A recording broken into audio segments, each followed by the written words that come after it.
في 2019 الزمالك ضم لاعب حرس الحدود وغزل المحله امام عاشور. في 2023 الزمالك باع امام عاشور باكثر من 90 مليون جنيه مصري. وفي نفس الوقت في اتنين من لعيبه الزمالك ومن ابناء النادي، سيف فاروق جعفر واللي المفروض ابوه من اساطير نادي الزمالك، والتاني ابوه كان شغال في الزمالك لغايه من كام شهر. اتنين قرروا ان ما يجددوش للزمالك وراحوا على بيراميدز ببلاش. جمهور الزمالك بقى ماسك في اللاعب اللي دخل لهم ملايين وهم ما كانوش لاقيين جنيه، وعليهم فلوس للفيفا والممدوح عباس والسبورتنج لشبونه وليله كبيره سعادتك، وسايب الاتنين اللي الزمالك فعلا خيره عليهم وعلى ابوهم وعمل لهم هم شخصيا، مشيوا من النادي ومشيوا ببلاش. طبعا محدش هيقولها ويتكلم انهم راحوا لبيراميدز ببلاش مش للاهلي. وبالمناسبه ده اغرب علشان بيراميدز بينافس على الدوري وراح افريقيا وبينافس مكان الزمالك، على عكس الاهلي اللي بامام او غير امام بيكسب كل حاجه واي حاجه في كل حته.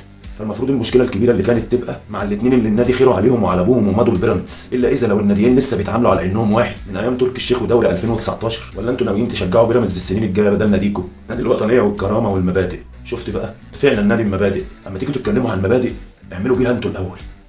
جمعه مباركه على كل اخواتنا الاهلاويه. السلام عليكم.